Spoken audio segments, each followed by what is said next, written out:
Good morning बच्चों। आइए आज हम लोग निराला जी की दूसरी कविता पढ़ेंगे। क्या है कविता का नाम? उत्साह तो हम लोग पढ़ चुके हैं। आज हम पढ़ेंगे अट नहीं रही है। कविता का नाम है अट नहीं रही है। इस कविता को आज हम लोग पढ़ेंगे। इसके कवि भी निराला जी हैं।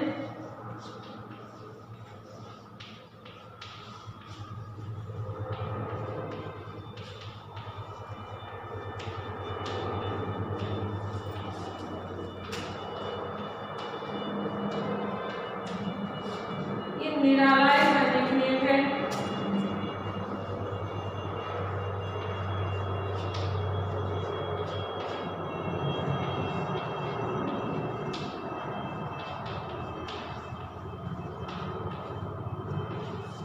ठीक है, तो आइए हम लोग पढ़ते हैं आज अट नहीं रही है।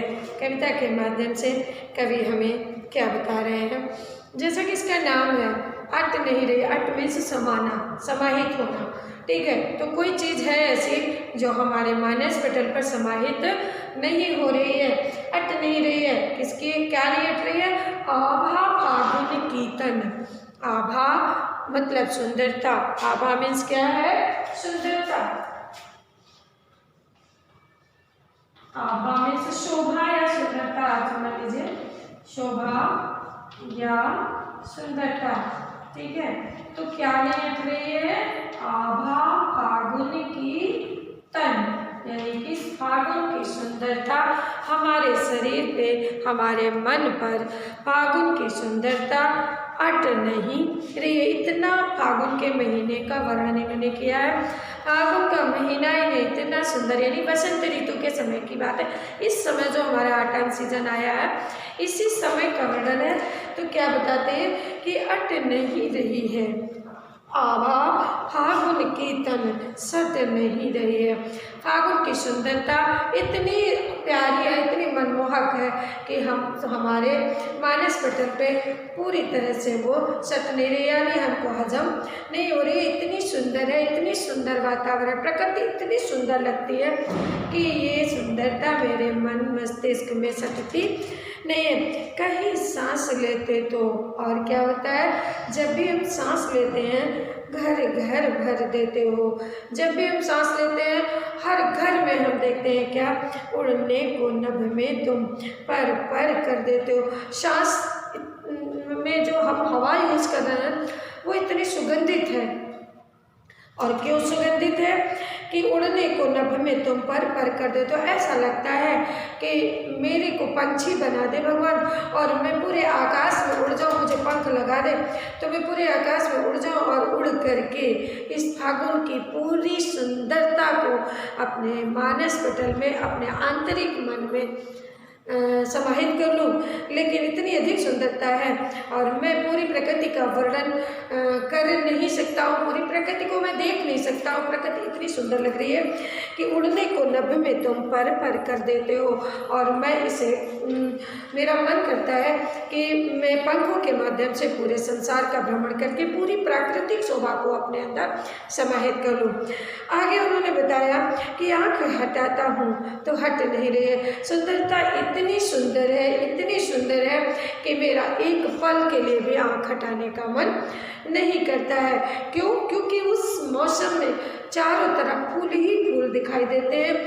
फूल अपनी चरम सीमा पर खिलते हैं और उस सुंदरता से, फूलों की खुशबू से वातावरण की जो हवा है वो भी सुगंधित हो जाती है और इतना सुंदर लगता है देखने में, जो कवि के मानस पटल पे समाती नहीं है।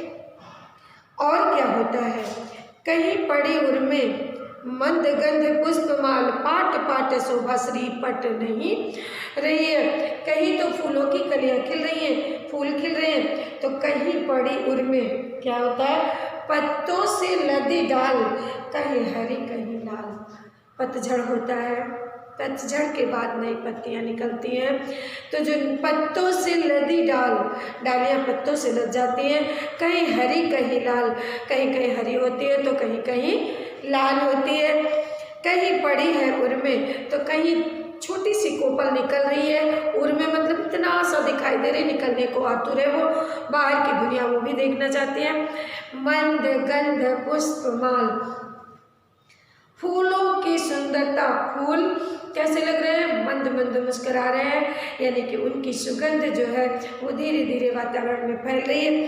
पाट पाट शोभाश्री, पाट पाट में जगह जगह, पाट पाट में क्या होता है, जगह, मतलब स्थान स्थान पर, पाट पाट शोभाश्री यानी जगह जगह पर इस वसंत ऋतु की जो सुंदरता है वो पट नहीं रही है। कुल मिलाकर के कवि ने यहाँ पर वसंत ऋतु का वर्णन किया है।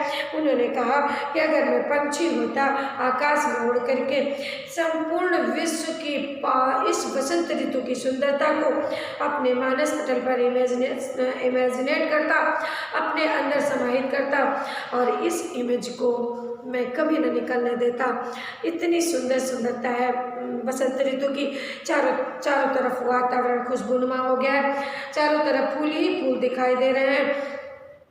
पतझड़ होने के बाद जो पेड़ की पत्तियां हैं वो भी कहीं हरी कहीं लाल रंग की दिखाई दे रही, वो भी बड़ी सुंदर लगती हैं। और तो और कोई कोई उर से निकल रही है, यानी छोटी छोटी कोपलें निकल रही हैं, वो भी दिखाई देती हैं। तो पाठ जगह जगह पर ये वसंत ऋतु की, वसंत को ऋतुओं का राजा कहा जाता है, ऋतुराज, ठीक है। तो ये ऋतुओं का राजा होता है, क्वेश्चन आ जाए ऋतुराज किसे कहते हैं, तो बसंत की ऋतु को ऋतुराज कहा जाता है। क्यों कहा जाता है, क्योंकि इसलिए कहा जाता है क्योंकि इस मौसम में, इस ऋतु में चारों तरफ फूल ही फूल नजर आते हैं, पूरा वातावरण खुशबूनुमा हो जाता है। तो बच्चों आपको ये पोयम भी अच्छी तरह से समझ में आ गई होगी। हाँ, तो इसके आगे हम लोग फिर नेक्स्ट पोयम पढ़ेंगे, ठीक है। ये आपको अच्छे से समझ में आ गई कि यहाँ पर वसंत ऋतु का वर्णन किया गया। पहली पोयम में हमने उत्साह का वर्णन आपको बताया। इनकी दूसरी पोयम है अट नहीं रही है, इसमें वसंत ऋतु का वर्णन है। पहली पोयम में इन्होंने बादलों के लिए, वर्षा ऋतु के लिए आह्वान किया।